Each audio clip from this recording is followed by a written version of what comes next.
Welcome to Season 2 of Learning and Unlearning.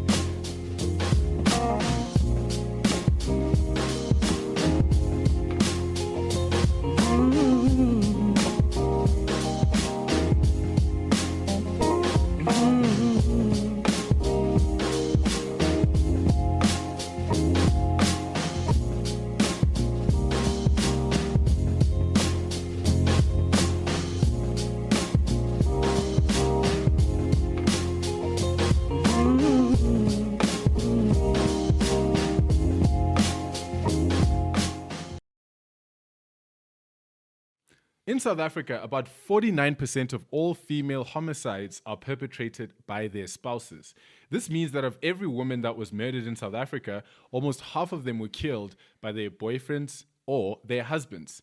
But again, the issue is not only about the murder of women, which is one of the most pressing social problems in our communities today. It's also about the jealousy, the abuse, the insecurities, the entitlement, and all the toxic traits that men uniquely bring into a relationship that have a common tendency to endanger the lives of the women they claim to love. Today, we talk about being a spouse, a lover, a partner. How do we get this right? Tshegofatso Pule, Karabo Mokoena, Reeva Steenkamp, Kgaugelo Tshauwane are women who all suffered the same fate, being murdered by their spouse. Murder, though all too common in South Africa, is the ultimate crime, but it is systemic or systematic of deep-seated problematic patriarchal norms in our society. We unpack them specifically with regards to relationships. What toxic traits men bring into relationships ordinarily? What do men feel like they're entitled to? Why are the people who are closest to men in active physical danger? All of these questions we ask to boyfriends. In this episode, we've invited Busi Mkhumbuzi Powe, who is married to Tammy, who of course is a third of the Learning and Unlearning team. And we've also got Tumelo Mashatola, who's dating Tumi, who is another third of this team, to unpack and share their experiences in dating these two gentlemen. I am here to represent the men who get to do what they want on Saturday afternoons. That's what I'm here to do. But really what we're trying to unpack here is just some of those interesting topics, because I think no one ever gives us men the blueprint on dating. I don't think there exists a blueprint outside of Hollywood, music, our older cousins, older brothers, and our dads might not do such a great job at that. So we're really here to unpack some of those issues, where they come from and how they bubble up to end up as homicide and abuse and things like that. So I'm just going to let our two guests introduce themselves, you know, what they're about and why they're either excited or really sad to be on the show, whichever one works. But I'll start with you, Tumelo. Oh, okay. So I guess you've already introduced me. I'm Tumelo Mashatola, and I am dating Tumi Bakanyani. Why do you sound unsure? Why do you like I might be dating Tumi. No, We'll see at the end of this. yeah. I think I'm actually more excited to have this conversation. I think it's an important conversation to have. We always have this conversation, so many topics around it. So it's so nice for us to have this platform, talk about it, see what your guys' experience is as well, get a few perspectives. Yeah. So I'm excited. Yeah. Awesome. Thank you, Tumelo. And moving on to Tammy and Busi, I think what I like about this episode is that we've got perspectives of a couple that is dating and a young couple that is married. So it's going to be very interesting to hear from you. But Busi, please introduce yourself and, you know, tell us how you're feeling about the episode. Okay, so as you said, I'm Busi. Busi Siwe in full. Mkhumbuzi Powe. Very interesting dynamic there, just as a young millennial woman, just kind of even contending with, I think, surname change when you get married. But we'll get into it, obviously, in today's podcast. I'm also very excited because I've been kind of urging Tammy to create some kind of safe space to have conversation with men. Initially, for me, it was just maybe his friends, just again to share perspectives. And because I think we go wrong, where we go wrong is that a lot of the things that we believe and do are secret. I think I've just been yearning for an opportunity to ventilate certain things and like build a kind of like standard, you know. So I'm very, very excited. Thank you so much for that, Wusi. And let me give the two gentlemen just an opportunity to tell me how they're feeling about this particular episode. This is an interesting one where, you know, you're kind of semi-hosts, but like full-on participants as well. So I'll start with you, Tammy, and then I'll go to Dumi. So just to the audience as well, the audience knows, I think everyone that's ever listened to our podcast knows that like our work is very vulnerable, right? So we reflect based on anecdotes and in our own lives as well, because we are assuming that we are unlearning. That doesn't mean it's easy for us. Yeah. You feel me? Like, that's the one thing I think people will take for granted. It's not easy for us. It sucks to actually, you know, put yourself right there and you're like, okay, cool. I'm actually about to unpack my own story, my own mistakes, my own toxic traits that I still might even have. You know what I mean? So I'm nervous. I'm actually very nervous because like last week's episodes with our brothers, I think this one's deeper, right? Because it's one thing to bring toxic masculinity traits like in a relationship between you and your brother. It's fraternal, and it's the space where toxic masculinity is built and born anyway. Hey, but with your spouse is not nice, man. No, it's tough.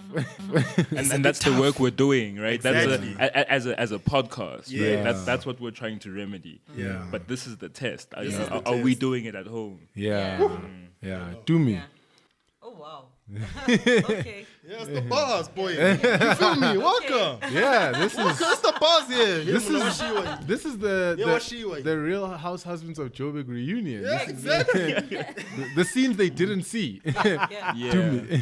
I mean, I'm also nervous. But for me, it's a combination of nerves. I think I'm nervous before every episode because I think for me, I'm only learning now how to have conversations about difficult things in my head, in my mind, in my heart. And it's another thing to have those discussions in not a public forum, because ultimately it's a discussion that we have amongst ourselves, but you're still cognizant of the fact that it's going to end up in the planet, right? In the world. People are watching. Because they're going to watch there. That people there, they are watching. Exactly. Thank you very much. So knowing that I'm having a vulnerable conversation with the purpose of it and the intention of sharing it shocks me every time.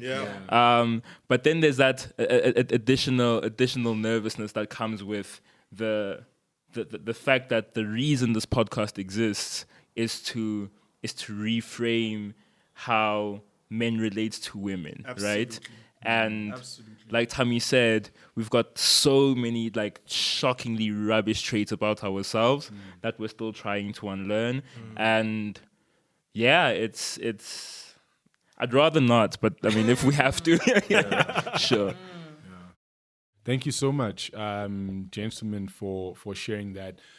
You know, one of the things I want to establish, and I want to echo both what Tammy and Dumi have said, oftentimes in our spaces, especially as young millennials who are socially active and politically active, there's a certain purity that we expect from people who have public platforms. Absolutely. And what's important about this show is that we're not presenting ourselves as pure, right? Yeah. Even though we're trying to have these conversations with men and we're trying to help men unlearn, as both of you have said, we're not pure in under any standard. Like, there are parts of us that are messy, and there are other parts that are hidden because our PR is good, right? We're the guys who in our spaces are the nice guys. Oh, Dumi would never do that. Tammy would never do that. Bongani would never do that. But like, absolutely do that. but there's some things, you know, there's some things that Dumi would absolutely do. And so, you know, when you're engaging with this podcast and you're engaging with the material that we're putting out, we need the audience to understand that we're not here to be pure, but we're really here to lay out some of these flaws so that we can discuss how we work through them. So thank you very much for establishing that foundation for our discussion. Yeah. So I want to jump straight into it. And First and foremost, I want to, Busi and I actually had a very interesting conversation before we started recording this about the way that our boys are raised. And we spoke about this in depth last week when we spoke about fathers and how the expectations boys are told to have about women and how they're going to treat women in future and so on, obviously inform how men prepare themselves for relationships, right? But the first question here then, and I specifically want the women to answer it first, and then, the guys will come in afterwards. It asks, growing up, what did relationships modeled in front of you look like, right? Because this essentially informs your expectation. And what's your conception of a relationship before even getting into one? So I'll start with Busi and then I'll come to Dumelo. But yes, growing up, what were those relationships that were modeled in front of you? What did they look like? I don't know if I'm ready to have the conversation. I've actually never publicly spoke about my conception of relationships or my previous conception of relationships going into this relationship and what informed it per se. And maybe I'll leave the depth for my own podcast. Of course. But honestly, I was fortunate in many ways growing up, but also disadvantaged in many ways in the sense that fortunate in the sense that there wasn't a hard and there wasn't a hard kind of rigid notion of gender norms in my household. Yeah. My dad did laundry, he cooked, he taught himself to cook while in the relationship with my mom. He made us soup and all kinds of things. He prepped me for school, he combed my hair, he read to me. I was deeply intimate with my dad in that way. But on the inverse, obviously, he was able to put in the time to do all of those things, specifically because he was unemployed and my mom was employed. So I fortunate in the sense that I got to see a man stretch himself beyond sort of the traditional ambits of what men do in the context of a relationship, but also not necessarily happening under the best circumstances for the family, in the sense that it wasn't necessarily something he was doing maybe because he wants to or because he likes to, but more because he had to, if that makes sense. So even though I saw like fluid gender norms, I didn't get the sense that they were establishing a new way of doing things willingly, more than I felt that this is something that happens as a consequence maybe of being disempowered, if that makes sense. Sure. So even though I was very proud of it, I was also a little bit skeptical to maybe shied away from what I regarded as disempowered form of masculinity, if that makes sense. So in my own kind of dating life before meeting Tammy, very wild times, but I sort of gravitated more towards men I felt were powerful and empowered from an economic and sort of vocational point of view, just a learned kind of going into a professional career type thing. And for me, it was just I want to walk into a relationship with an empowered male without necessarily doing too much thinking about what that would mean for norms in our own relationship. So I kind of had, I was double-minded in that sense. And I think it stemmed from just the double-mindedness of my parents' situation, who I think did the best that they could, but wasn't always comfortable for them. So I don't know if that explains everything, but I think it'll play out maybe in the rest of our conversation, the kind of double-minded expectation I had of boyfriends, and maybe how it also just featured in my relationship with Tammy, kind of gravitating towards him because I felt he's an empowered male, but also kind of expecting him to do some of the things my dad did for me. And being frustrated by the tension between the two and what the true expectation ought to be. You know, how do I step into a relationship if a man is empowered versus not? And is that notion of empowerment even real and valuable? Is that even empowerment? It's very So that's been my kind of lens and struggles and Yeah.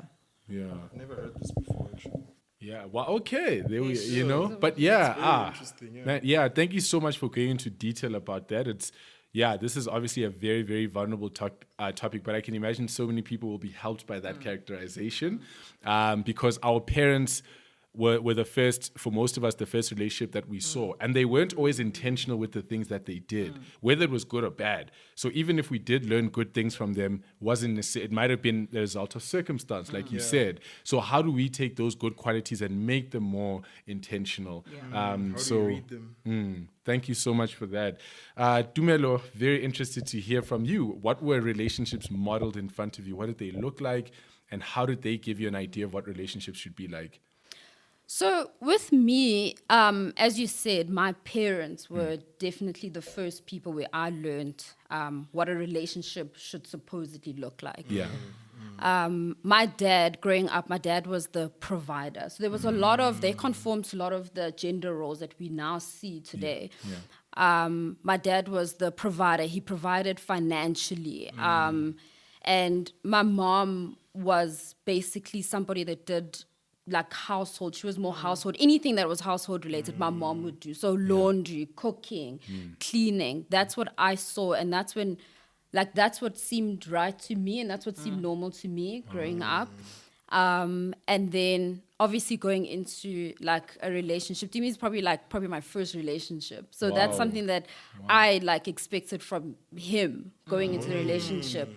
Was Dimi would be that person who, you know, provides, and he's the one that plans surprises, those kind of things. And I would have to be the one that, you know, that's what I saw. And even with my aunt and uncle as well, that's what I also saw. She cooks, she cleans, and the man just provides financially. That's what I saw.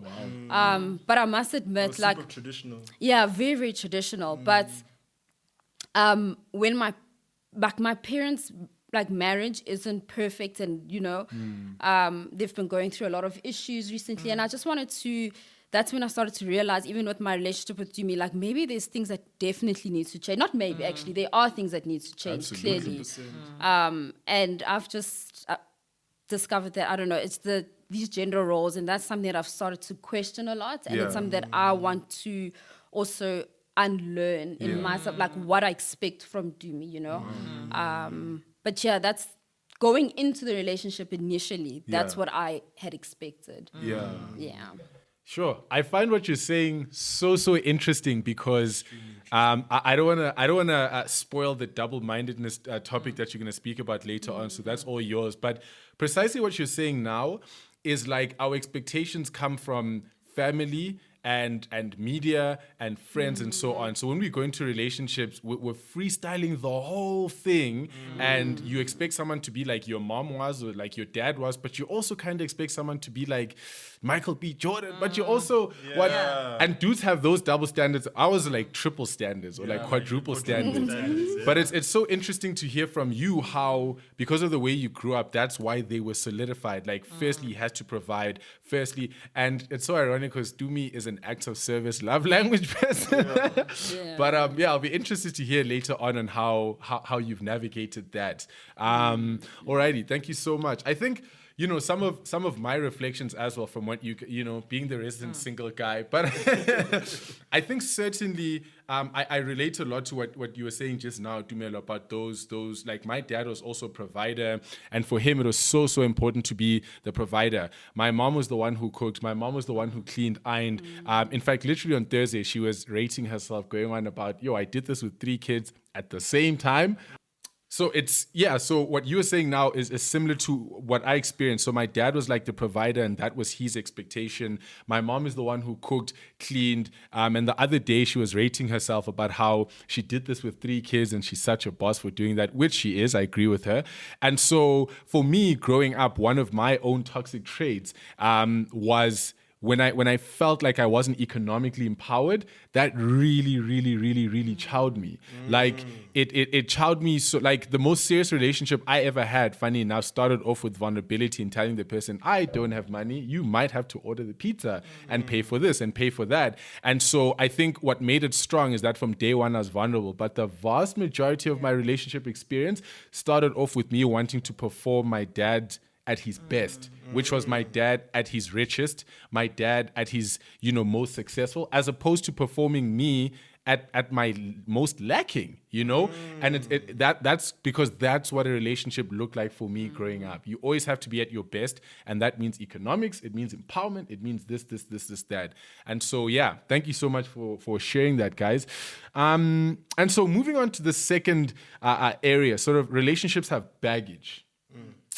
Big one, but it seems that the baggage has to do with masculinity. The baggage that has to do with masculinity is worse. So why is this? And what baggage did you carry when getting into the relationship with your significant other? So I want to start with the gentleman here. I'll start with you, Dumi, and then come to you, Tammy. So Dumi, tell us about baggage. So I'm all baggage. Bag lady. I'm a bag Shout out lady. your cover two. I think, sure.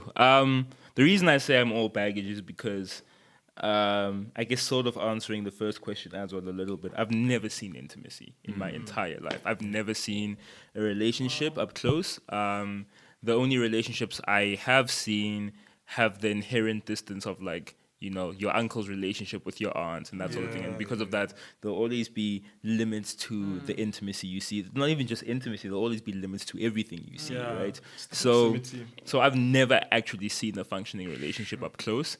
So I freestyle every day. I freestyle every aspect of every day, which the difficulty is that it means that how I relate to masculinity on an ethical level, on a social level, on an emotional level, is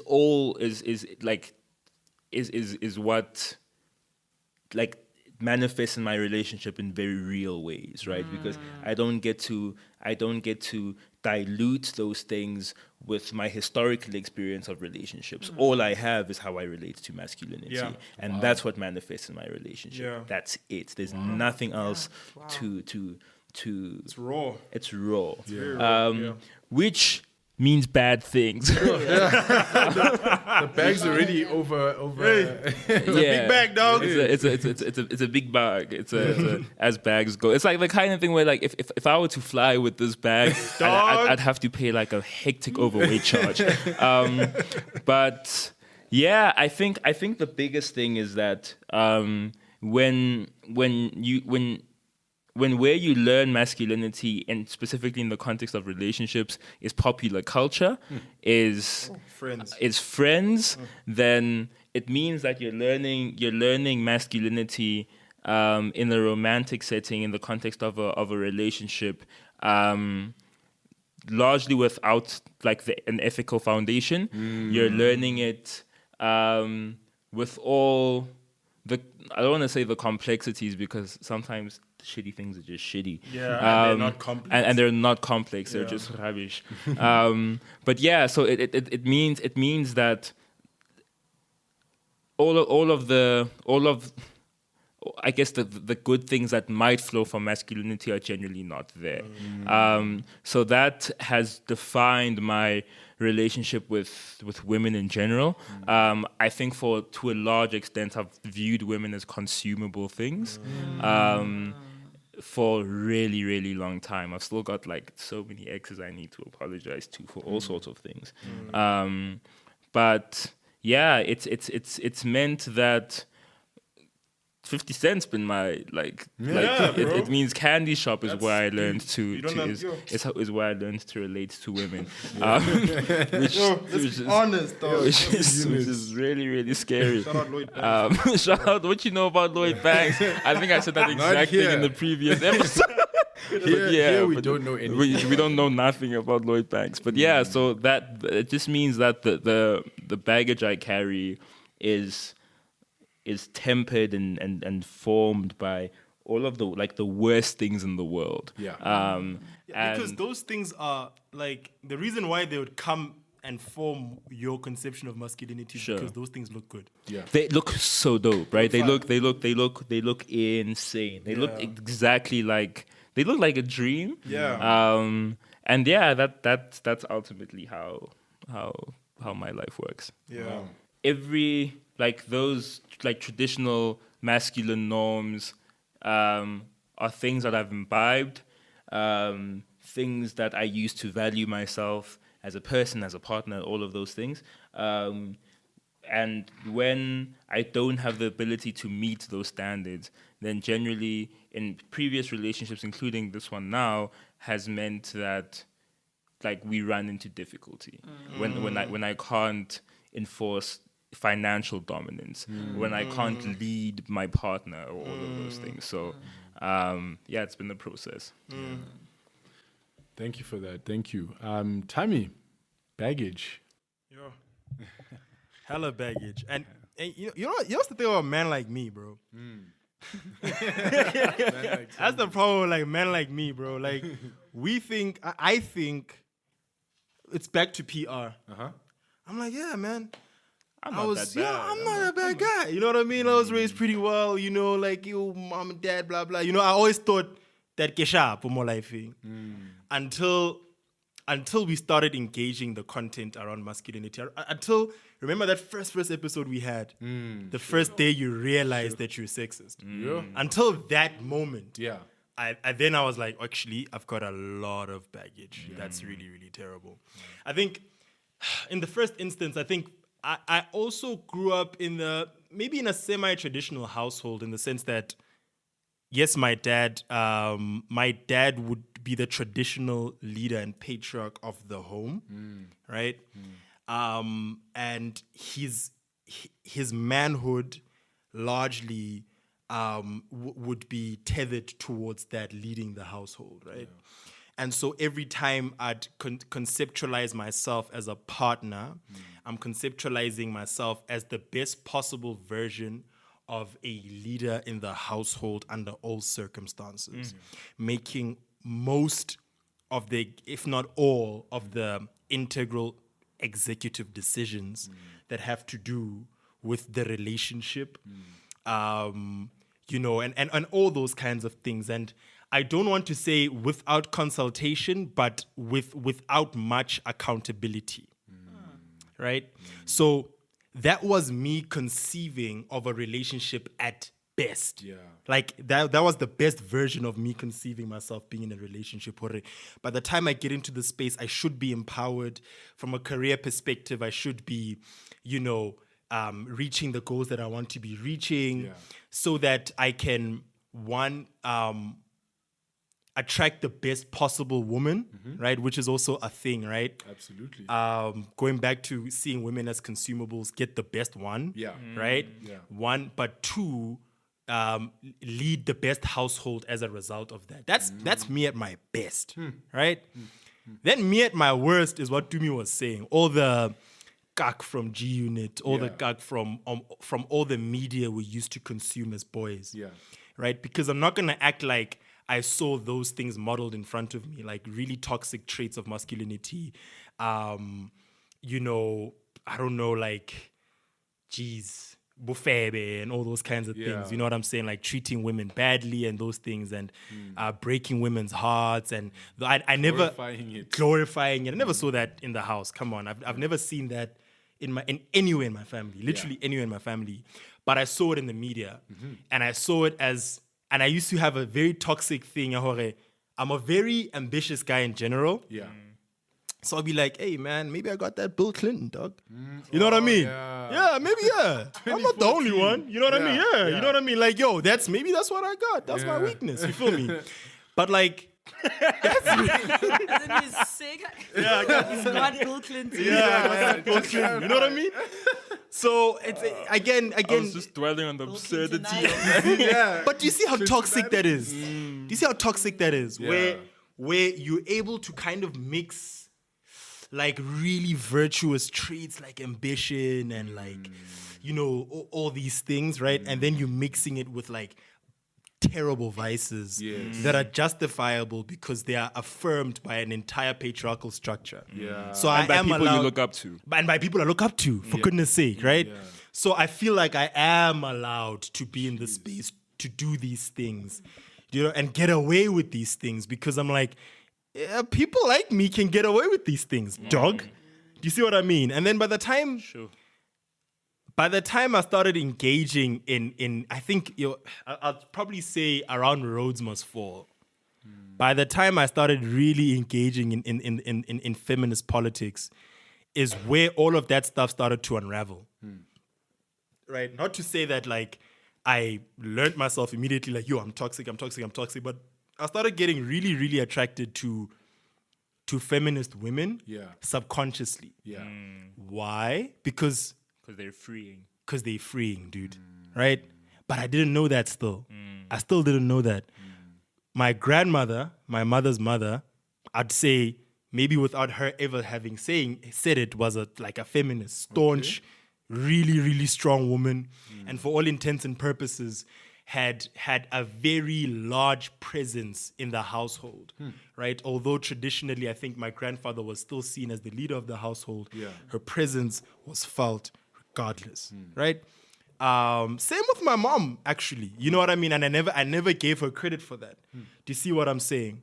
And I'm like, you know what? In as much as there's a fantasy world where I am this machismo guy, and living up to all the patriarchal standards that are out there, but I'm actually very vulnerable. I'm really soft. Yeah. You're so soft. I cry fortnightly for one reason or another. You're real kind. I'm a real kind. I mean, Act real tough, but you're real kind. I'm real kind. You feel me? So like at the same time, I would really always want to be in a relationship where I'm allowed to be myself in full.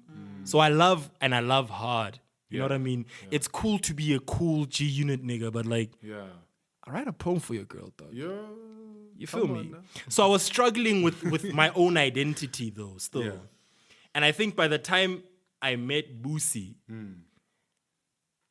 it was still, there was lots of tension inside of me as to what form of masculinity should I lean into. And only much later in our relationship did it become clear that, nah, dude, you just need to be yourself. Yeah. You don't need to be this or that. Although that took a very long time. Thank you so much. And I want to jump straight into you guys. So please, before I even stop this train of thought, Busi, what baggage, and also if you want to comment on the baggage that they spoke about, more than welcome to. And we'd also like to hear about you guys and the baggage that you guys felt you might have had. So Busi. Maybe let me comment on his baggage. No, it bags. But I just love the way he kind of reflected on his journey. Like just that chronology is something that we haven't really established in our own conversations. But absolutely, I mean, I had a crush on Tammy before I met him. We have this debate who added who on Facebook, and it is me. I added me. Yeah, it's come on fine. now. I'll admit, I added him on Facebook. And Honestly, she DM'd me. I had a huge crush. Must be nice to have someone who takes initiative. I'm sorry. You can move your arm away from him. I think my whole body. Yeah, you want to swap seats? Honestly, I had a huge crush, and I was drawn to just my perception of him as an alpha male. Yeah. Sort of machismo guy. He was, I think he was like some big SRC guy at Vids. Yep. There were these photos that he was posting where he's being followed by a crowd of people, or he's shaking random people's hands from like the top of a stair, and there are like men around him, and like there's this bro like thing, and I don't know. I was just like, this is moving. This is empowerment. This is matching my level of ambition in life. I want to touch on this a little bit now and not later, but the reason why at some point I realized that, for instance, my dad might not necessarily do certain things because he likes to is because there were just like little conversations we would have where he'd kind of urge me to marry a specific type of guy from just a career and ambition point of view. Sure. And where he would specifically push the narrative of what his life was like before he lost his job. He was a GM at Coca-Cola. And he always, for the longest time, the only perspective I had of just his high moments and his happiness in life was when he worked at Coke and earned so much money. He always had money in between the mattress and under the bed, and he bought groceries for his family and his entire siblingry, and he had a car before everyone, and that's the experience. And so he always kind of urged that my mom was happiest then, and that's, don't marry a man who isn't, you know what I mean? So for me, that was like deeply embedded in my mindset, and I had no interest whatsoever in anyone that I didn't see as having the level of ambition my dad had at like 21. At 22, 23, where he was providing for his entire family, preventing the apartheid government from taking my parents' house away, my grandparents' house away, because he was paying their rent, just all kinds of wild things. And when I saw Tammy, I saw just like a 21-year-old who's breaking out of the mold, just in terms of what's expected from an achievement level. He was just breaking like all kinds of like things and like limitations. Like I had noticed that he had like not just like more votes than everyone who ran with him, but had like more votes than I'd ever seen. So for me, I was like, that's the guy I want. And I had a specific idea of what it would be like to meet him.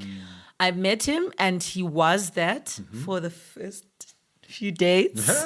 And then I realized other things, like he's never gotten into a physical fight. I don't know if I'm allowed to say that, but I mean, it is learning and unlearning. You know, he doesn't like the machismo thing. He's actively staying away from certain bros that he was close to in university because he wants to untether his identity from them. And I'm just like, no, but those are the guys you need to hang out with. He doesn't like, so he wants to cry sometimes, like, and he'd cry right on my bosom. And I don't know, it was for me what's going on? I don't know if I want this. I don't know if this is what I signed up for. I literally remember saying to him, I feel like you tricked me into the relationship. I don't know, corporatized your identity. Like, and I think there's a lot maybe for him to say about maybe ways in which I was oppressive for maybe the first 2-3 years of our relationship, where at some point I felt like he's losing himself. And I'm like, do you remember, you know, how it felt to get the most votes on SRC? Like, don't you want to tap into that right now? Or I would encourage Tammy to kind of like stand out for even girls, because I'd just be like, yeah, just be attractive, like be enviable, like it's okay, like just stop clinging. And that's, I think, my moment of realizing that I'm not necessarily coming into the relationship with the most perfect views on equality in a relationship and like what gender norms ought to look like. That's when I realized that I'm carrying baggage as well. When I realized that I want certain things and that it's hurtful to him that I want them. And got me reflecting about my dad then, and like, why is he still stuck on his Coke days? Why is he still stuck on his bringing home 20,000 Rand before people ever knew like what that kind of money looks like? And is my mom holding him hostage in the same way I might be doing to Tammy? Is my mom showing him that she's not as happy as she was then? You know, is she the reason that he probably resents cleaning because and whatever, and you know, just stretching the gender norms and being emotional and whatever? And I'm like, am I potentially doing that? Am I going to have a marriage where maybe one day my husband is telling our son how to be the way he was when I was happiest? Do I want that for my relationship? And that's definitely baggage I walked into the relationship with. that potentially was oppressive, if that makes sense. Yeah. Sure. Thank you so much for that. Like, okay, a lot of Ianla style, unearthing. Now you need to bang the table and shout Yeah, we're gonna shout at soil after this, but that episode. But sure.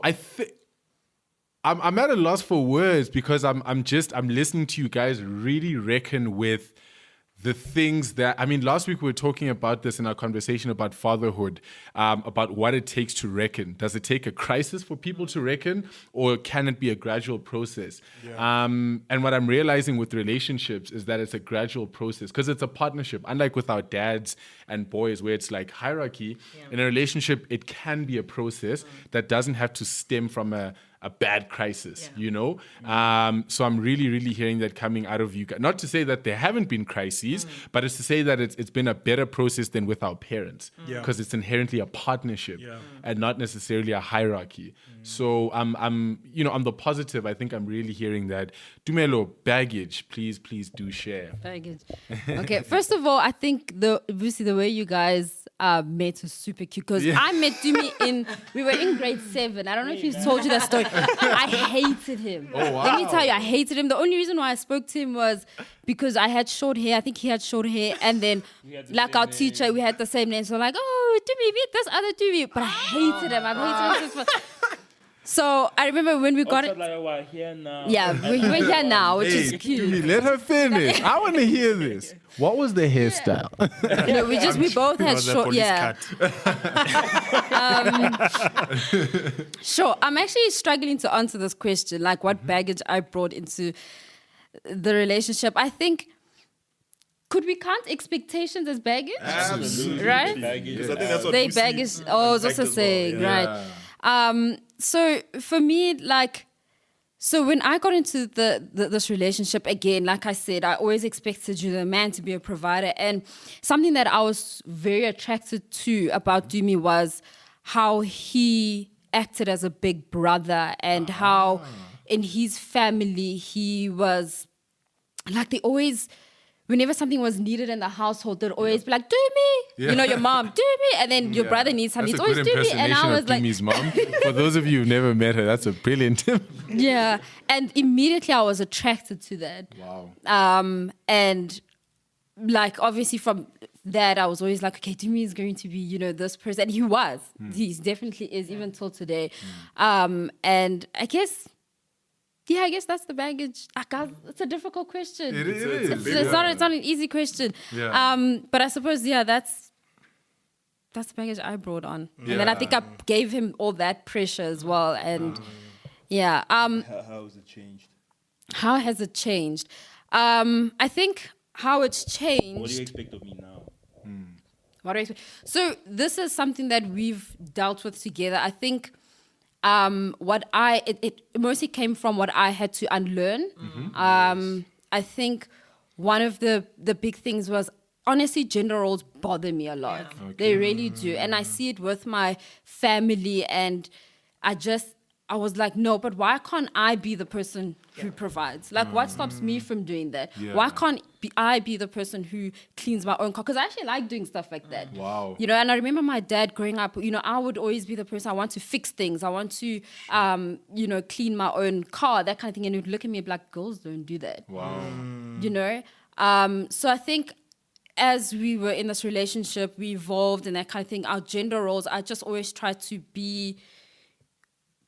like we just share things rather. I prefer that. Yeah. You know what I'm saying? So I guess that's what's changed. I think. Yeah. I don't know. Can I just add something to my baggage? Because you're reminding me of some of my baggage. I think, and this is a conversation I've even had with my therapist about how.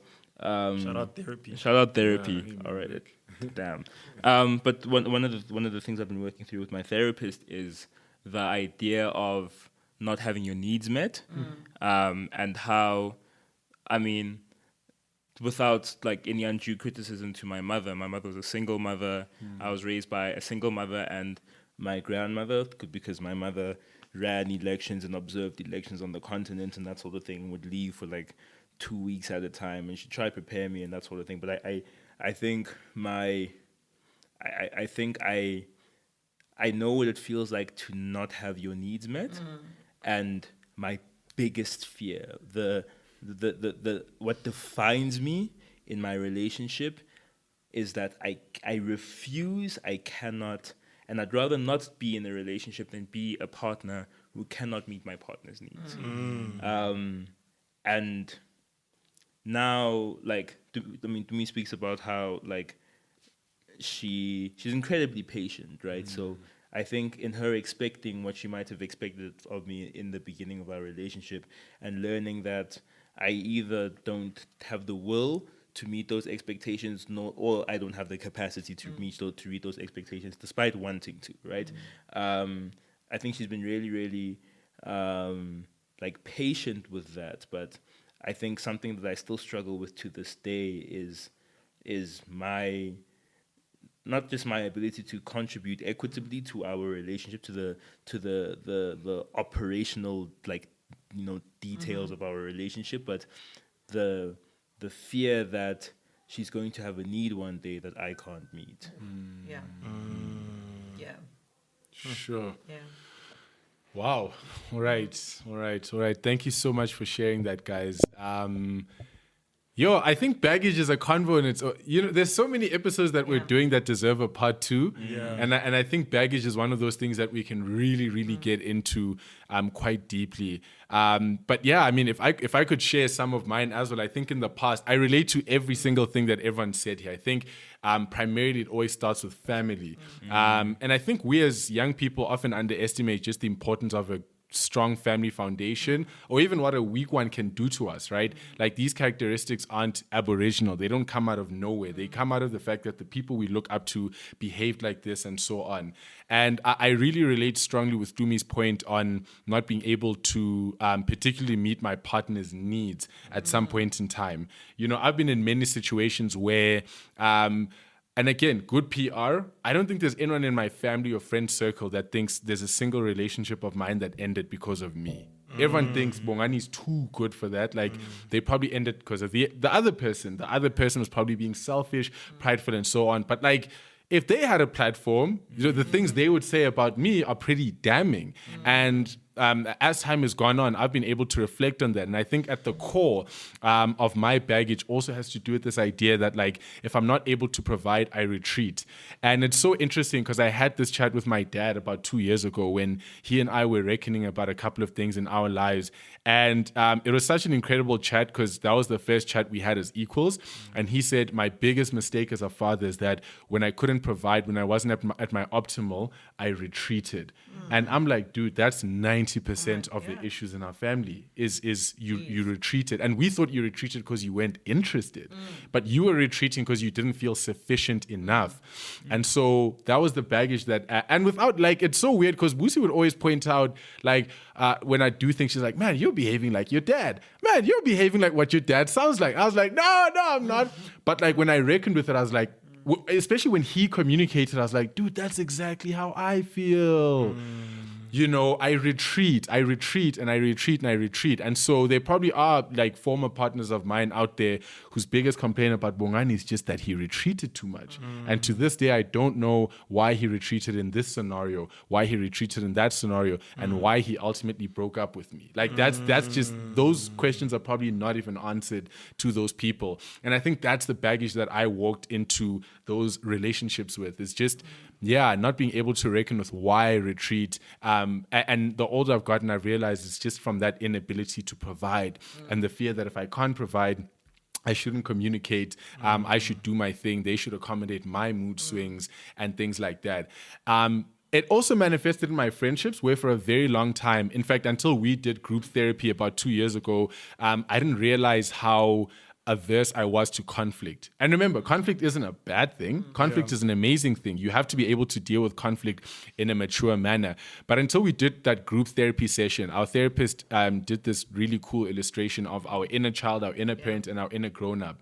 And my inner child was someone who retreats a lot. And so to see that baggage play out, not just in romantic relationships, but even in my, like every single one of my friendships, I'd never had a conflict until she pointed that out. And I thought I was a confident, again, the PR, like I thought I was this big, bold, confident guy, whatever. But it turns out I was a scared little kid. Inside. I was a self-conscious, undeveloped man in the sense that I didn't know how to grapple with my insecurities.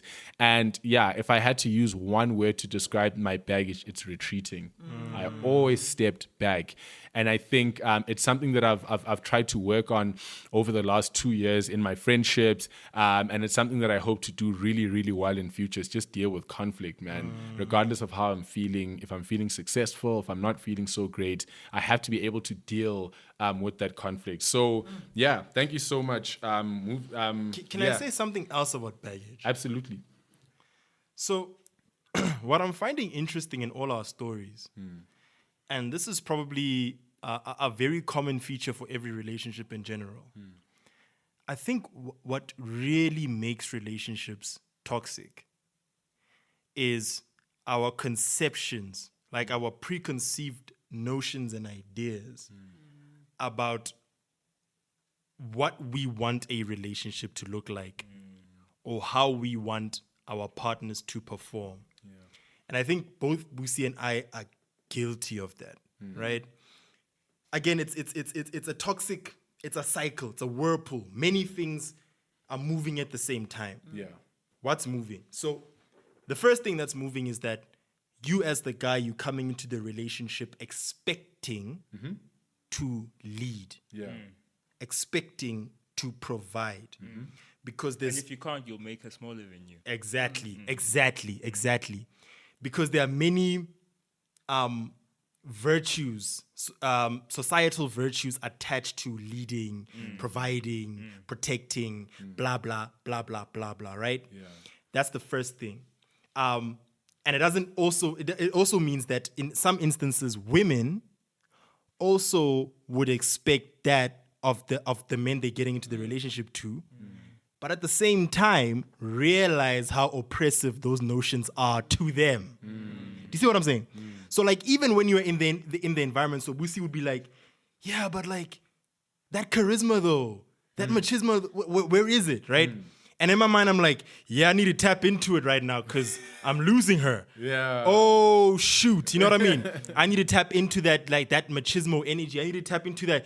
Yo, where's somebody so I can punch him real quick and impress him? You feel me? Yeah. Mara, the day relationships become healthy is the day you have a sit down and talk about your humanity on an equal basis.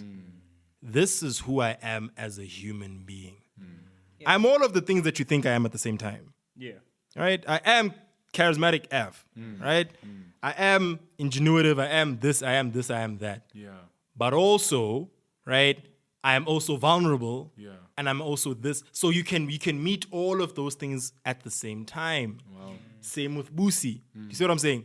So she is very strong, right? She is forthcoming. She's an activist, for goodness sake, right? Yeah. But she's also vulnerable. Yeah. She also needs healing, and she also needs someone that could be there to assist her in the healing process. Yeah. So I think that's how you chow that baggage situation. Like, just get to a place where you acknowledge each other's humanity. Wow. Yes. This chat is it's an entire reckoning. You know. My boy. It's I didn't expect it. Yeah. I never expected it. I just knew I was nervous, and I think I'm seeing why I was nervous now. But Yeah. it is cathartic. It's one of those things where like whenever we come up with these episodes, I think we always convince ourselves that like, yeah, I'm prepared for this. We've seen the questions, haven't we? But when you Drafted the questions. right, it's not like they were given to us by the producer or whatever. It's we are the producers. But it's you think you're so prepared for it until you're in the chat and it's like, man. You're like on Top Gear. I was literally thinking about the envelope from Mr. Woolman. Oh wow. All right. So this next question, which is our final question, but I'd really like it to be as unpacked as much as possible, because this is a chat that takes two different perspectives into consideration. So please feel free to express yourself in an unrestricted way. But tell us about your journey as a couple, and in which instances did you see glimpses of behavior that needed to be unlearned? How did you deal with it? Now, what I'd like us to do with this question, because this discussion has ended up becoming both for men and women. So please talk about behaviors that you've expected your partner to unlearn, as well as behaviors that you have expected yourself to unlearn. And for the men as well, like let's have that honest chat. Like what did you have to unlearn, but what did you need your partners to unlearn so that you too could become the type of compassionate man that you needed to become in your relationship? So I'll start with Dumi, and then Busi and Tami after. So Dumi. So I think if I guess every relationship is a journey, but if I'm to conceive of our relationship as a journey, I think it would be defined by, I guess, us growing as individuals and then bringing that growth back into our relationship. Speaking specifically to my own growth, I think the most significant things I needed to unlearn were how I related to anger, how I related to rage and aggression, but also how I related to women. Because remember, like I said, I conceived those women as consumable things. I think the relationships I had before my relationship with Dumi were,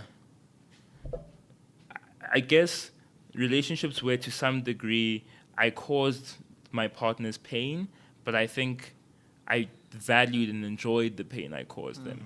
I think a part of it was I came from a really, really long history of not, I guess, thinking so little of myself that I didn't conceive of a scenario that where my behavior really, really impacted someone. Like, how much does it really mean to you? Because I think this much of myself. So, are you not blowing it out of proportion? You know. Wow. So, Big. so, which obviously meant that I brought some of that into our relationship. You know, in conceiving of women as consumables, but also needing like feeling really small and really undeserving. Meant that I craved affirmation from other women. So something that I like that segued even into our relationship now. And again, can I just say, that's short circuit. They are consumables, but I crave their affirmation. Exactly. So it's so wild. It's so wild. So even during the duration of our relationship, I'd have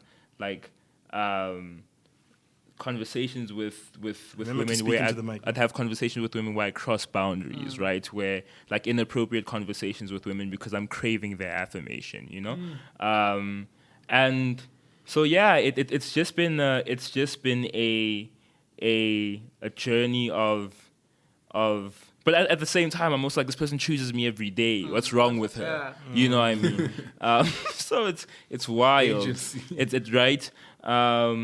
So I think that's been a massive point of unlearning. I think another significant thing has been anger and rage. I think an emotion I've never ever felt comfortable with is sadness. To the extent that I avoid it as much as possible. I don't even know if I know how to feel it anymore. I feel trapped a lot of the time. I feel anxious, I feel stressed, but I generally don't feel sad, and I think it's because I stopped giving myself permission to feel it a really, really long time ago. But now what it's meant is that she's seen me be aggressive. I don't know if she'll have to speak to that, but I think I've always made it a point to, as much as I can, if I'm going to act out aggressively, it's going to be for her protection. But she's seen me be incredibly aggressive, right?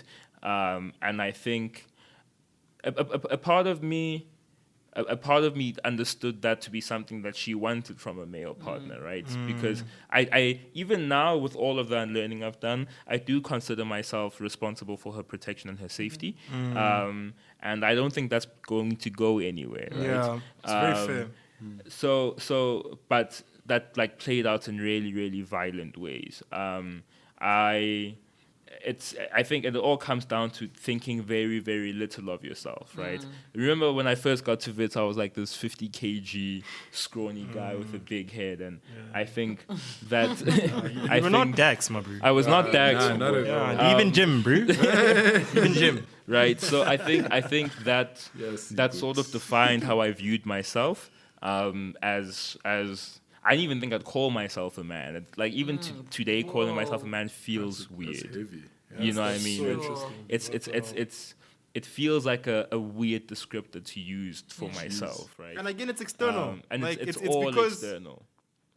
that's man. That's what a man looks like. Exactly. I don't look like exactly. that. Yeah. And I remember I used to think to myself, I can't wait to grow up and be a man. I wonder what I'm going to look like. I wonder what do me as a man in a relationship is going to look like.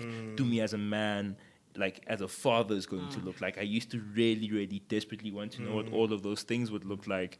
And even when I was in it, like I said, it's thinking so little of yourself that shucks, man. But I think one of the I think I've made some headway there. Where I think I'm most proud of the progress I've made from the journey perspective is, I think I'm very, very cognizant of my history with women, my sexual history with women, my history in general. But I'm also really cognizant of like how you described me as the only serious relationship, right?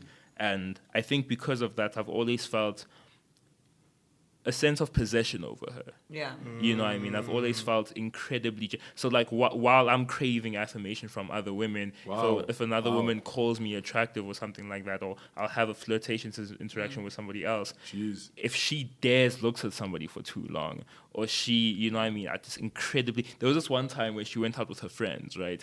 And... I'm telling the story. Tell it. She went out with her friends. Tell the story. Men are like that. Men are like that. She went out with her friends, and her one friend was like, whenever we go out, Dumi's the one who always gets us free drinks. And I'm like, oh, what's that? How is she doing that? What is she doing when she does that? And we had this crazy fight about it, and like, just like the double standards, right? Because if About someone did the same thing for us, bought us drinks generously, for us it's like, oh, it's probably because we're attractive. It's probably because we're attractive, and instances where she'd be like, I don't like the way you interacted with that woman. I'd be like, you're being unreasonable. Of course, I'm going to speak to people like that. She's a person, and she's a person. What's wrong with you? So like, But let her show the same humanity to another. Wow, dude. right? So I think like I've made not quite a bit actually, not even like not enough, but I've put a little dent in feeling like I need to own all of her experiences. But yeah, I think that's probably been like the crux of it. But I don't recommend relationships. No, I'm joking. They're awesome, and you should totally do it if you're, open to growing and learning. Especially open to growing. Especially open to growing. Yeah. Right. Pop-ups. Tumelo, Okay. you get to corroborate the stories. Or deny it all. He's lying. Yeah, no, so there's actually like nothing to deny. You like, I remember all those stories, and yeah, everything is pretty much correct. I think just with our journey as a couple, I think one of the things that I've had to unlearn, obviously going into the relationship, like I said, I was always, a man is like I've already described, right? A man can't show emotion. A man has to provide. You know what I'm saying? That's what I went I'm into, depressed, so that was a very difficult. That's why you're not showing emotion. That's it, my boy. Yeah. It's gone. Yeah. So, for instance, that would probably be one aspect in our relationship where I had to, from my perspective, I had to unlearn. Wow. Because Dumi is actually quite emotional. You know what I'm saying? When something goes wrong, he shows emotion. Yeah. He cries and that kind of thing. And I remember the first time it happened, I was like, wait, what? Yeah. No, like, why are you doing that? There's a scratch. Yeah, and What's the warranty? I don't know. right? Like taking back. I'm only taking back. But yeah, that's just one aspect where I had to unlearn and just to understand that like men have emotions too. Yeah. You know what I'm saying? And I have to just Closer to the mic. Too. no. Okay. So even if you lean in, Is it fine? yeah, Okay. yeah. Guys, You should my be mind's blocked. Ah, What was I talking emotions. about?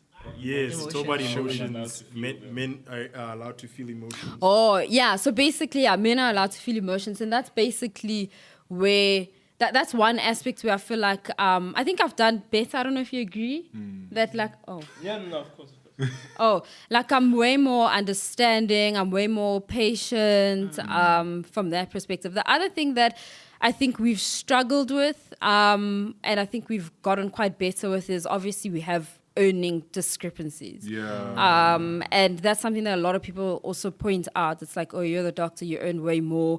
How do you manage that? Blah, blah, blah, blah. And I think in the beginning, it was different. Just because whenever we got taken out with my siblings and my dad, he was always, the bill always, and I don't know if you've seen this actually, at restaurants, they do it themselves. When the waitress comes or waiter comes, they give it to the man. Yeah. And that's If what, she buys her own, the look that Willie's tellers give me when she buys groceries, yeah. it's wild. It's like a look of disgust, and But it's I like, think I would do. Joe, I would do, man. yeah, Give him and the card. Let him swipe. yeah. So it became. I mean, it was just something where, I was like, I started questioning, like, why can't I actually be the person who can swipe and pay and whatever? Why not? Like, why not? Yeah. You know. And I mean, this is something I actually wanted to also speak to me about, and I think it was your cousin that said it. And he mentioned that you must be careful because it could lead to me being abusive over you.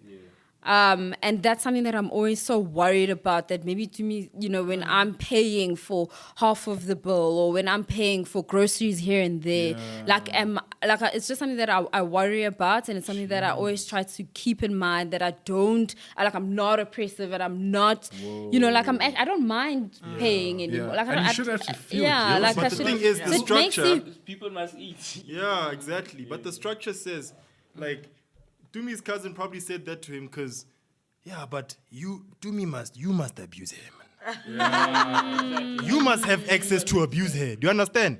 Utloshika abuse wena me bra. Obatlobekezela. Obatlobekezela mfanaka. Yena mona obatlobekezela. That's probably how the conversation went. It's always like an unsaid thing.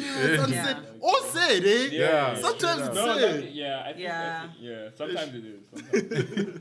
Yeah, so I guess in our relationship, I think me and you, I think we're doing quite well at this. We're just reinforcing like being equal, meeting each other halfway, and you know, like what I really love about Tumi likes cooking. I'm gonna tell everyone that you like cooking because you do, I only like you cooking do. If it's you, dog. It's actually a shockingly awful chore. What? But if cooking. But I like it. I like the fact that we're sharing those things. Like if you know that I like that. And then, I think that's our journey is all about just reinforcing we must be equals in this relationship. Yeah.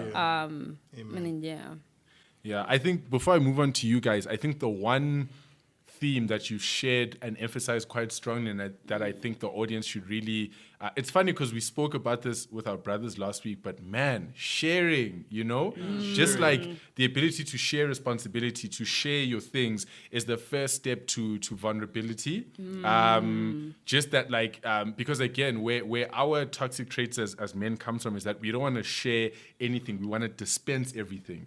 Dispense the money. I'm the custodian. Dispense the law and order. Dispense the values. Dispense the ethics. Dispense the this. And there's no sense of sharing any of those things. So I really like that you've emphasized sharing so much throughout this episode. Busi. I'll start by saying that, just a side comment, I feel like feminist ideology comes closest in terms of modern revolutionary movements, comes closest to kind of the Jesus movement in the sense that it's deeply concerned about the state of both the victim and the perpetrator. Yeah. Feminism recognizes that toxic masculinity harms men just as much as it harms women, and potentially it harms them more because they have to live with being shitty in essence. So just like, I think one very important thing, maybe I'm calling out women here, like just as a collective, I think we mustn't sleep on the fact that because of what we've seen at home and because of what we see in movies, we become very active and staunch reinforcers of patriarchy, and we expect men to be traditionally patriarchal without being toxic. And then, and it's like, that's why we don't think we have to unlearn anything. So it's like, he must provide, protect, blah, blah, blah. He's always like in a space where he's thinking about your protection. And so he's basically priming himself to be a violent person. He gets into violent incidents, and then you have an issue with that. That's like a double-mindedness that as women we need to watch out for, because then we can... I by no means believe that women have to like rehabilitate men, but I think women have a important role to play in saying, I don't want this from you, and freeing men in that sense. But I think men must take it upon themselves to stay away from women who don't make that clear. From that, like, I'm not interested in, let's have a conversation about how this is gonna work. Like if your girlfriend doesn't want to have a conversation and she's looking forward to like a soft life that's like subsidized by you being a staunch patriarch, I think you need to opt out also, because women are not always right, especially as far as we're also victims of patriarchy, which plays out on our side as us being reinforcers of it and raising our sons to be patriarchs and also expecting our men to be. So that's how I really love the comment you made about the fact that a relationship is a growth space.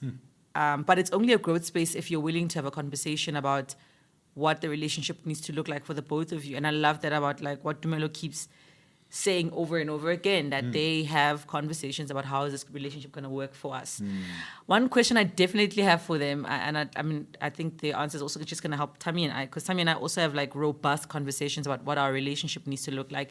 And mostly it happened at the point of reckoning when I realized that I'm harming him by kind of wanting him to smack a guy who just touched me a little bit, like a little bit. I'm like, you should be smacking that guy. Like, you should like make more than me. How are you gonna make more than me if we're like co-directors, 50 owners in our business? But like just weird like expectations that are reinforced from how we're raised and what we see.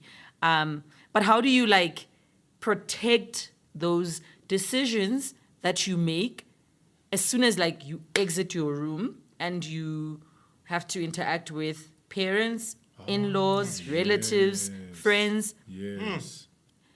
It starts to shake. And maybe that's where my conversation about our relationship journey starts. When I met Tammy's parents, that was not like great for me. It was my first time meeting someone's parents. Trust me, I was not trying to meet anyone's parents. No ways. But he insisted, like he just was like, it's time, you're the one. And they immediately asserted traditional norms. Immediately. And it was a shocker and a wake up, like someone pouring a bucket of ice cold water over you. Because we were kind of on this like sort of mutual understanding that we're both super ambitious and blah blah. Like everyone's always known that about me. Like I did not, go to UCT for you to submit to you. Like women think the prize is marriage, so like you studied and now you're it's weird. Like, what now? we need to get it together. So anyway, it was immediately asserted that, like, you know, our son needs to be on a pedestal here. What's going on here? And it was hard, man, because in as much as I wanted to have conversations with him about, like, you know, how do I give up some power in this relationship because it's a bit harmful. Not talking about giving up your power and agency in general. I'm talking about giving up a bit of power. Yeah. So that, like, the other person has space to thrive within the relationship. But now I'm contending against, like, a broader family structure that's pushing back. So for me, I'm just like, well, I absolutely will not give up power, especially because they want me to. So it's delaying important transitions that need to happen in our relationship. The fact that there's external stuff that's being forced on us, and I'm very stubborn. Yeah. I'm like, I'm not going to do it. Here's a system. Yeah. That you need Yeah, to I'm just like, dismantle. no, it's like we are anti-system. I'm anti-system. Yeah. And it was hard for me. I mean, I'm fine now, but there's just a overarching, like, personal journey of kind of not rebelling for the sake of rebelling, but just charting one's own path and not tolerating oppressive structures and systems. And unfortunately, or fortunately for me, one of the systems I identified as oppressive from early on was just the whole idea of, like, unconditional, like, I'm your boss because I'm your man. It's just weird for me. So anyway, I found it very interesting when Dumi started talking about, like, their relationship journey unfolding over time, and he was talking about how they grow as individuals and they bring that into the relationship. With Tammy and I feel like it's been the opposite. Our relationship faces, like, significant challenges, grows through them, and then we grow as individuals. Or at least that's been true for me. I feel like I came into the relationship with a lot of, like, just staunch views,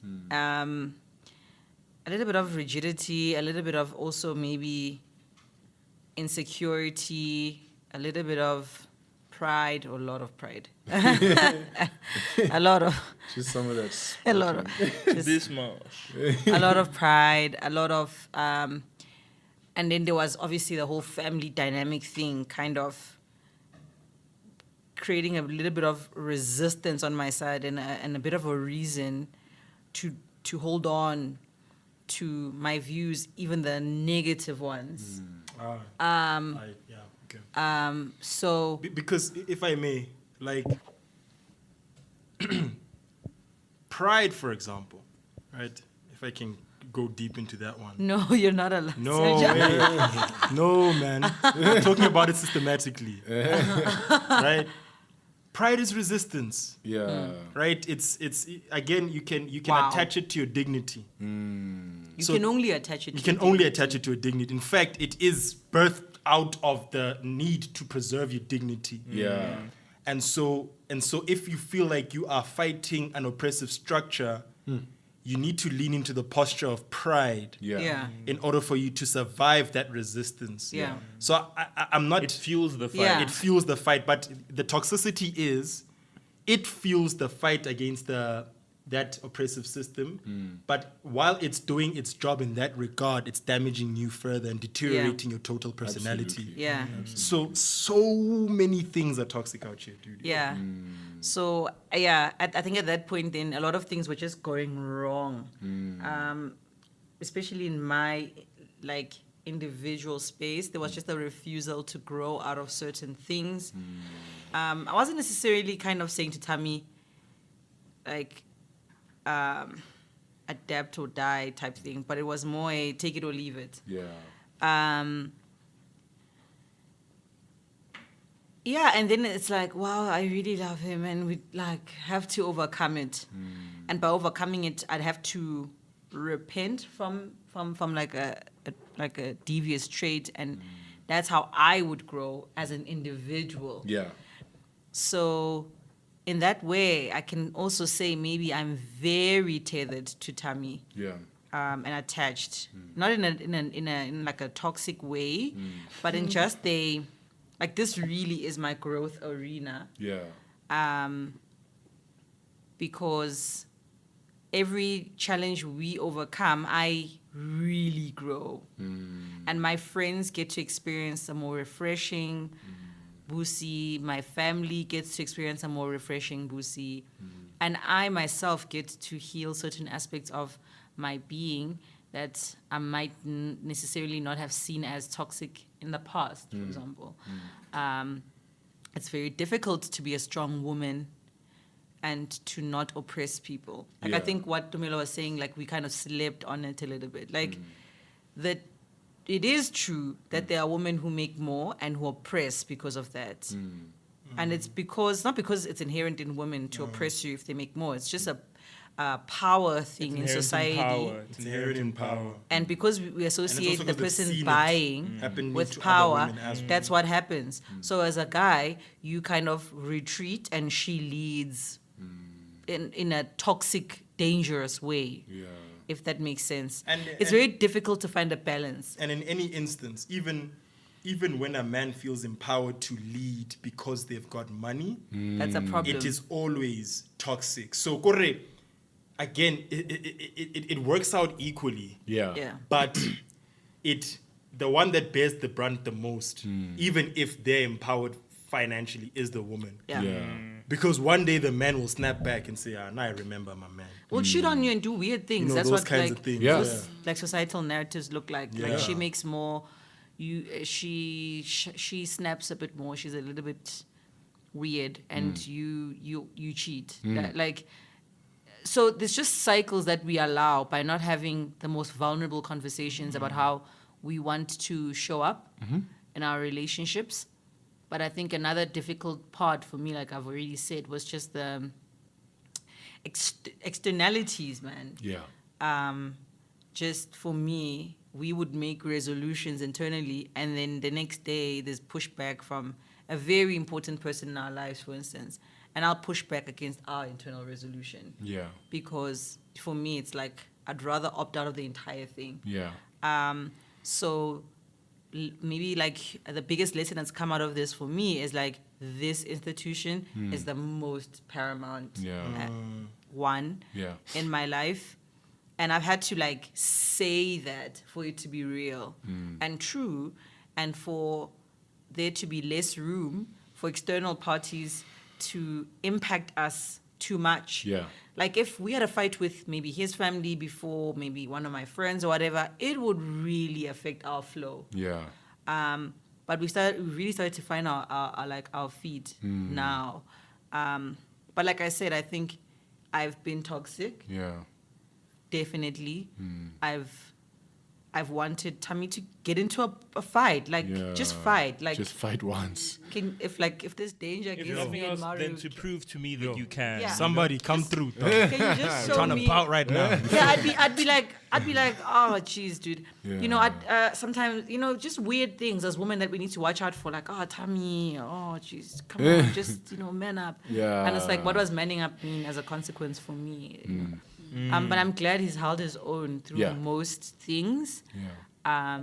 Jealousy is still a thing, obviously, but it's really not as pronounced as it is in most relationships. And saying this also from just past experience, like I'm incredibly empowered and free in our relationship. I can go out with my friends. I can stay up as late as I'd like to. I have male friends, and we have very intimate relationships. Yeah. And Tammy's incredibly confident and like comfortable in his own skin, and he's very self-aware, and he's very happy with what his contribution is to the relationship. I remember this one time, I don't know if someone asked him what if she cheats or whatever, and like his answer I was very happy about. He was like, I'm not gonna be a watchdog over you so you don't cheat when I'm doing enough for you in our relationship. And if I'm not doing enough for you, you need to tell me. But I'm not going to be constantly watching over my shoulder. That's your responsibility to honor me. Wow. So he's just that kind of guy. And so, yeah, and I think I'm happy with that.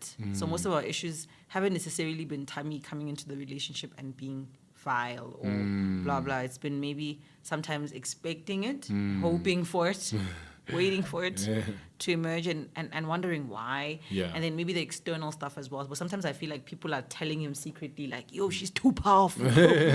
You better put a leash. Hey, bro, she's, and yeah, maybe sometimes to protect myself, I'd be rough to him. Yeah, counter that force. So, but like conversation is everything.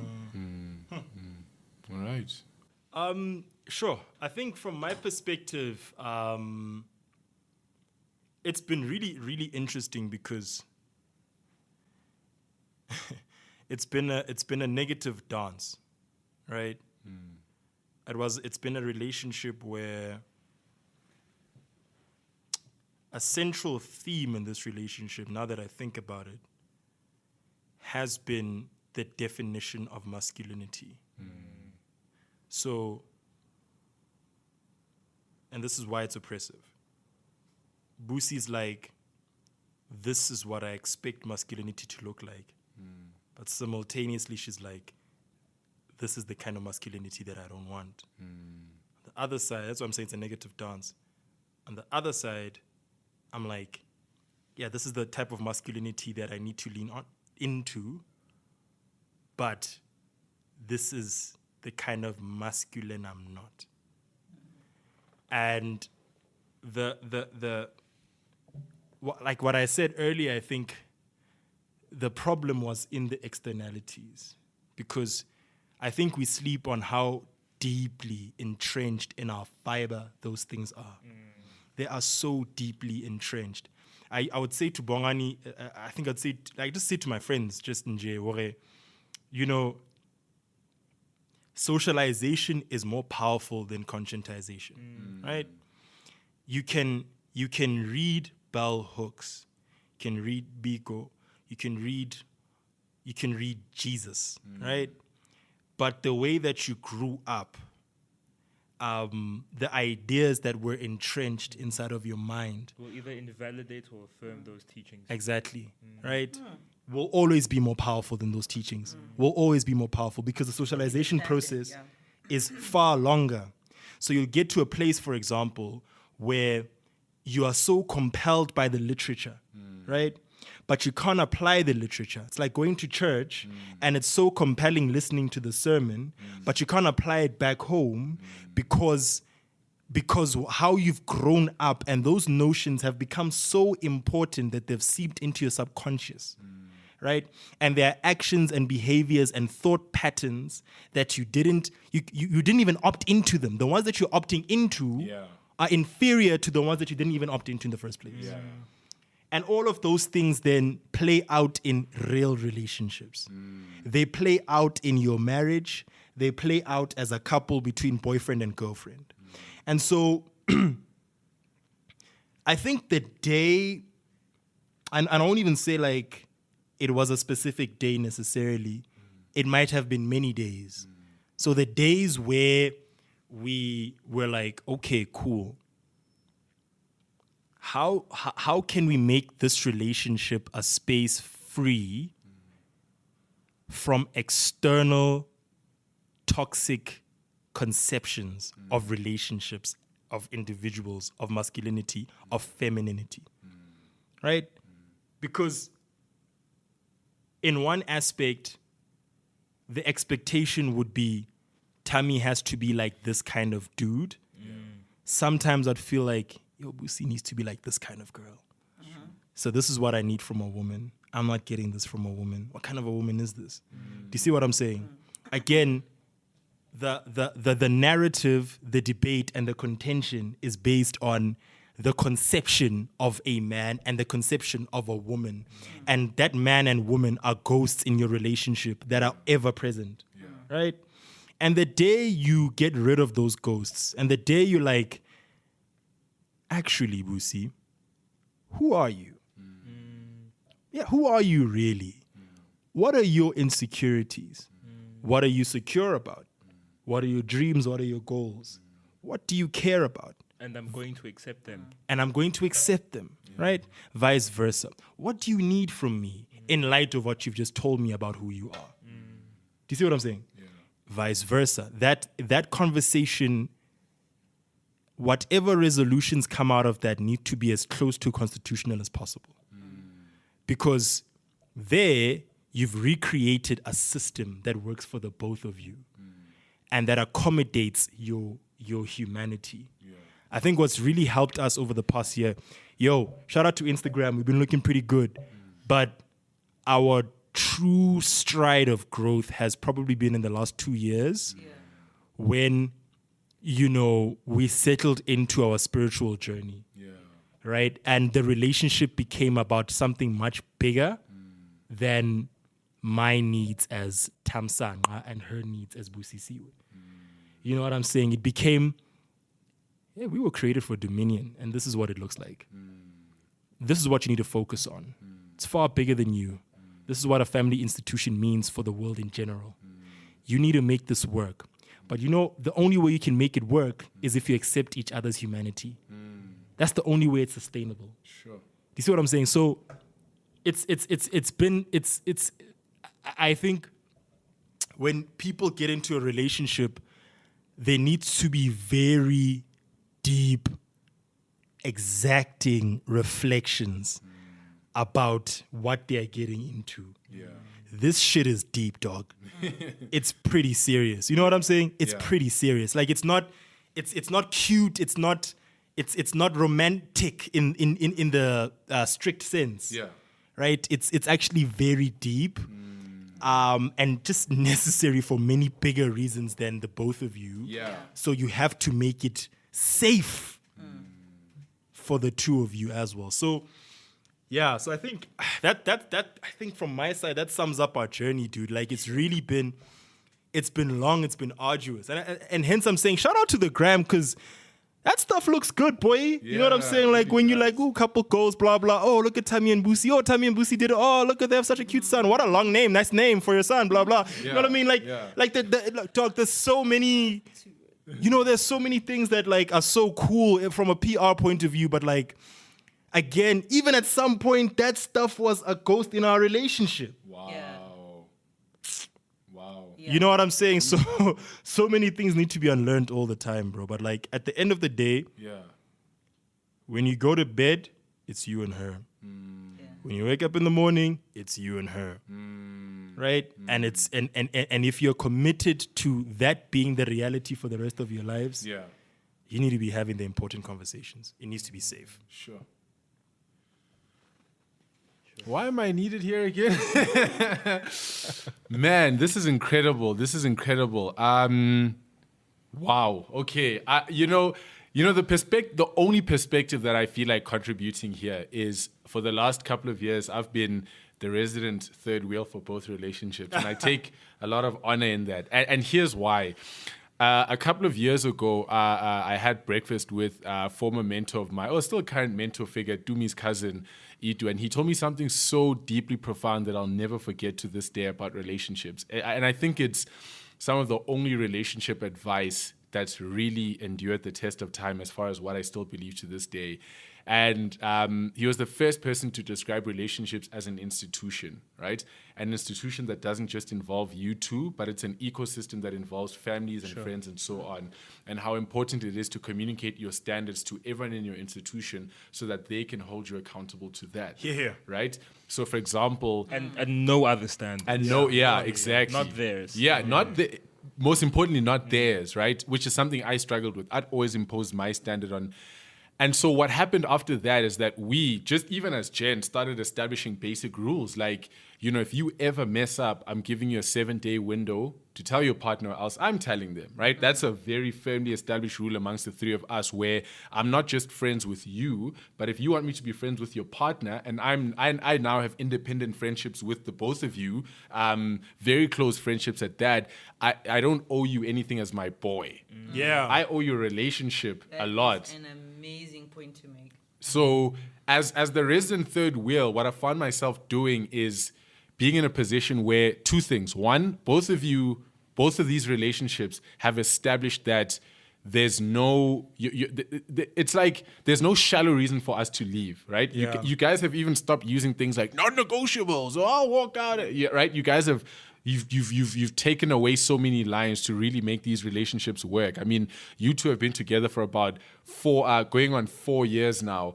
And I've, anytime there's trouble, you'll phone me and you tell me, Wagwan, you two have been together for about 5 years, going on 6 years now.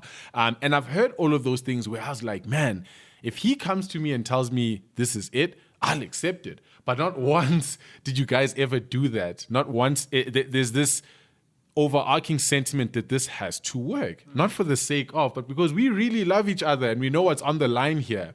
And so as the resident third wheel, it's been such an honor to be able to not only witness to that, but also to be able to contribute to that with, I don't know, whatever advice make. And I think for many men out there, especially for the single men, there's, when your friends get into relationships, there's so much work you need to do yourself.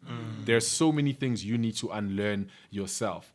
I've had conversations where, let's say I was single, for example, and I'll hit up Tammy and phone him and tell him something ratchet, where Tammy's had to very firmly tell me, look, Bongs, I'm married now. There's certain things I don't want to speak about anymore. Can you please respect that I don't want to bring that into my... And I was like, whoa, I need to do work. Like, I need to do work for your relationship. Same thing with Dumi. There have been many instances where I've wanted to hang out with Dumi more than he is able to. Just as my boy, Thursday, Friday, Saturday. And there are times when he's just been like, look, I'm in a relationship now. And there are certain balances I need to make between you, my partner who I really want to end up with, and my family. And so to all the men who are listening to this, who might find themselves in that position, understand that when your friends get into relationships, you need to make it work as well. And you need to be as invested in making that relationship work as much as they are. That means your advice needs to change. That means the things that you bring into their lives need to change. Your conduct needs to change. And the things you're willing to tolerate need to change. Your value system also needs to change.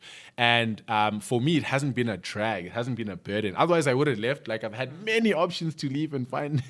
But it's been such an honor to be able to witness that and be able to contribute to that. So yeah, and I think even Sia spoke about this last week when he said, when you become a dad, the number of dudes who just leave you, right? And I've been tempted with that with you guys. Like, when your relationships got deep and deep, I've been tempted to leave just because I was like, I don't know. If we can't go paintballing last minute, it's a bit of a problem. If we can't watch a friendship. Is it even and then after a while I realized it is a friendship. And we've only deeper, it's just deeper. And what's been better is that because you've involved me in your relationships, it's made the friendship so much richer. It's not shallow. It's not, I don't even, like, jokes aside, I don't feel like a third wheel. It really feels like something that I'm working towards building with you guys. So yeah, to the men out there, grow with your friends as they grow in their relationships as well. Sure. All right, we are sure. This has been such an incredible chat. We definitely needed a part 2 and a part 3 for this, but I'd like us now to give our parting thoughts. And the way that we do parting thoughts on this show, on this platform, is that we discuss the application. So all of the reflections that we've made now, I'm going to need you guys to now share how can this be applied. And I think that's the best way to do a conclusion. Absolutely. Right? So we'll start with you, Dumi, Dumelo, Busi, Tammy, and then we'll wrap it up. So how do we apply this? Sure. Busi and Tammy both said really, really important things about... Busi spoke about holding the institution of their relationship up as the most important institution in their lives, right? And I think at the point where you're able to do that and you can do that successfully, then the externalities and the external pressures, the external standards that don't manifest and don't have any value in your own relationship start to matter less and less, right? Conversely, I forgot my point. But yeah, I think the most important thing is that you need to, after consolidating and defining what the constitution of your relationship is going to be, you need to be committed to holding that to holding that above everything else, right? And I think I value that. I think I value guiding principles as everything. I value guiding principles as a law scholar. I value guiding principles as a friend. I value guiding principles as everything. I know I know you guys do too. Yeah. But I think at the point where you're able to have honest conversations with your partner about what you expect from them, then the external pressures don't have to, they matter only as much as you decide they're going to. Yeah. And of course it's difficult. Of course you're going to have family members coming to you and saying, that's really, really weird that your wife makes you do that, right? Or and she doesn't make me do that. I do it because I want to. I do it because we're partners in this. We're partners in our relationship. I do it because I love her. I do it because of this massive list of reasons that have nothing to do with you, everything to do with me and her, and that's all that matters. And I think when you can get to the point where you are selfish and unapologetic in ensuring the sanctity of your relationship and upholding it, like Busi said, as the most important institution in your life, then I think that's probably the biggest step in my view. And it doesn't necessarily entail or require waiting for marriage either, right? Yeah. I think to the degree and extent that we can, I think we do that as well. I do think marriage is important because if you're building a family, I think it's a critical component of building a family. I value marriage to the extent that society broadly gives your relationship the respect it deserves. That's true. Hey? But I think you need to treat your relationship like it's a marriage regardless. And I think when you can do those things, then you're putting your relationship on a trajectory of growth that can only be strengthened by the institutional protections that come with marriage. Absolutely. Wow, the pedestal it deserves from day one. It's very strong. Sure. Very strong. Tumelo. Or else it's not worth it, right? Yeah. It'll still not worth it. Exactly. Sure, I think that was well said. I definitely agree with everything that Tumi said, and I think one of the points you mentioned was being honest, communicating with each other on things that matter to us. Yeah. Not taking in all the external factors. It's what matters to us. And that those are things we're good at. I'm terrible at those. And that's what we're learning. Sure, there's nothing I want to add. I just want to emphasize that point that you mentioned about communication, honesty, and treating this as the most important, aspect, I guess. Like just as a default, I'm very skeptical of people who think they know what to do. I think that most of us have grown up and seen no one has seen the perfect example of what to do in general, from family, from friends, especially not from the media. And so we all have unlearning to do. And so just as a default position, if you always see yourself as needing improvement, I think that's the best way to grow. So there's no, this is how a woman's supposed to be, this is how a man's supposed to be. We've seen a lot of stuff about what a woman's supposed to be, what a man's supposed to be. I wonder how I will make it work in my own relationship. And I think it's going to be case by case. So once you've established that as a default position, I think it makes life much easier because it creates a space where you can have honest conversation, like Tumi and Tumelo have been saying, where you can say, like, for instance, I spend less time with our son than Tammy does because of just the kind of person I am. I'm less... I don't know what the right word to use without like being offensive. Maybe it's a love language thing. I'm not a quality time person. I'm not. Let's sit and like lean on each other for 2 hours while kind of playing on our phones. Or I want to work or do something. And Tammy gets that, and Maru's able to get that from Tammy. Yeah. And I know that as Maro gets older, he's going to enjoy more of me as he becomes more sporty and becomes more, I want to go hiking on a whim, and as he becomes more and intellectual and wants to debate stuff. He's probably going to enjoy spending time with mom at that point because I can engage him at that level. I enjoy that. Yeah. It's a dynamic people don't understand. Yeah. They're offended by it, if anything. Like, oh, and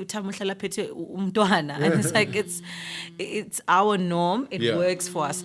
It's not... He doesn't feel oppressed at all. He's playing into a love language and a desire. Yeah. And he's holding space for me. And still, at the same time, the third part of it, because, I mean, the default position is one. The two is figuring out a dance that works for the two of you. But the third part is still being aware of the externalities in the sense that you can perform certain things in certain ways to make sure that you're protecting your partner in public, because you understand that the public doesn't necessarily see things the way that you do. So although Mauro spends more time with Tammy, you know, there are certain ways that he will do it that make it seem like they're just having boy time when we're in public, so that that's not reading as a Busi's a bad mom. In the same way, I have to protect him, knowing that, you know, he's a charismatic, fold his legs into guy and read literature and talk about poetry the whole day. Yeah. I have a role to play as well. If my female friends are around and I know there's a certain expectation they have to kind of prop him up in ways that protect the dignity of who he is in the context of the society we live in. I think that's crucial. Yeah. Like Tammy and I have an agreement between each other. He doesn't ask me to fetch things in the kitchen for guests or to like dish for guests or to... He's protecting my dignity in the context of like the public conversation, because that's always happening. Yeah. Even though her love language is... Even though my love language is serving. Yeah. I love cooking. I love baking. I love buying food and sharing food and I love cleaning the house and like having guests and serving them. But I also understand how people can interpret that as, you see, she got married and she gave up power. And I can see how that can be disempowering to female friends and mentees. So Tammy protects me from the dynamic external. So I think that's also very important. Yeah. Because they don't go away because you don't believe in them. Yeah. To just protect, you know, the decisions that you're making as a couple. So your default position is probably wrong. Have honest conversation about how you're going to work out your relationship, everything down to chores, and protect each other in the context of the public, because just because you've had your conversation doesn't mean the external aspect is not hitting back at you. And I'm acutely aware of that because of how I've experienced some of the issues in our relationship in the beginning. Yeah. Okay, finally, Tammy. For me, it's. I think now, this one is for the men especially. I think as men, we need to stop holding on to, notions of masculinity as if they are virtuous. Because I think that's what really chows us. That's what really makes relationships difficult in the first place. Yeah. Right? Again, it's a system. It's a system of patriarchy that oppresses both men and women in many subconscious and really deep ways. But I think we should really stop making things sacred. It is not sacred for the man to provide, but what's sacred is provision. Right? It's a matter of fact. Okay. We need to provide. Yeah. Right? There needs to be some kind of resources in the house, so that we can eat, so that we can get educated. So that's sacred, not the man doing it. Right?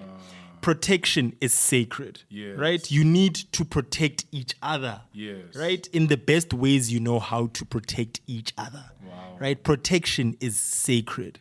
There are so many things that are genuinely virtuous in isolation that have nothing to do with them being tethered to men as principles. Do you see? So I think it's very, very important, right, to make sure that we have those principles down. Just quickly on that point, just to piggyback, like if you saw provision as sacred and as the ultimate goal, you would want both of you to do what you can towards it. You wouldn't be committed to you doing what you can, even in instances when you can't, to the extent that there's no provision. Like Tammy will be like, yo, Wusi, you're actually really good at speaking. Go MC, bring in big bags for the family. And if men also just realize that that's like super important, like there are just inherent strengths and that like both of you can tap into to protect the family and provide for the family and all of that. So it's very, very important that those things, like, we really, really are able to like isolate them and respect them for what they are as principles and values. One. Two, and I think this is me piggybacking on what Bongani was saying, is that, the gents who are listening to this are probably the gents who really want to change. You probably want to change your friends, nigga.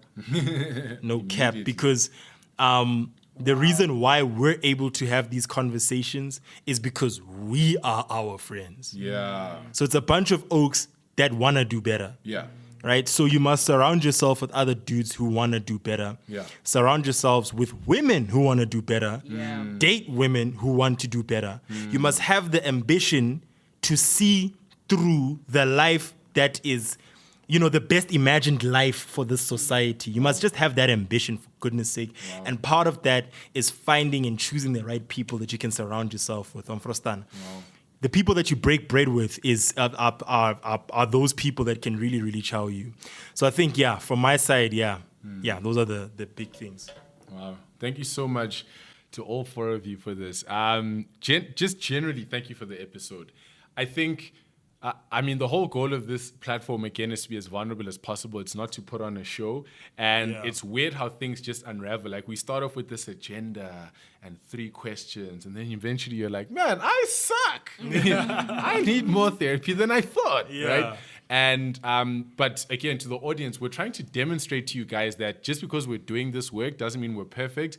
They haven't figured it out as in their relationship. They haven't figured it out in their relationship. They haven't figured things out in their individual capacity.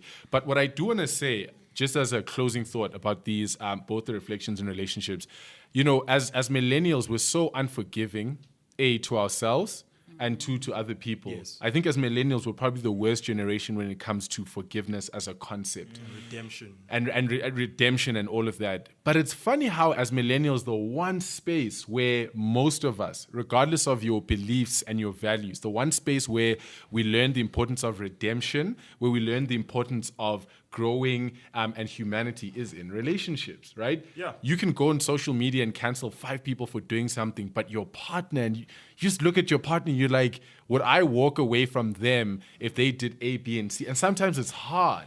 And it's in this realm of relationships where people are able to really learn the importance of just redeeming a person and giving them the space to grow and be human. And that's what I've gathered from this conversation, is that you guys really take seriously the idea of not walking away for the sake of, but working on these issues, because the person on the other side is a human being that is worthy of being given chance after chance after chance. Obviously, guys, I'm not saying tolerate bad partners. Really, really know your self-worth. Like, that's not what we're promoting here at all. Remember the intro to the episode. Yes, absolutely. Yes, because, the longer you tolerate, you never know what might happen. But at the same time, if you have a partner who is willing to be your partner, your team member, and all of that, I think you will learn so much about the importance of not just your relationship, but humanity in general. And that's what I like about the chat that we've had today. So thank you for being so open, so vulnerable. And, I hope you guys continue to flourish. Let's give a shout out to the kids also. I'm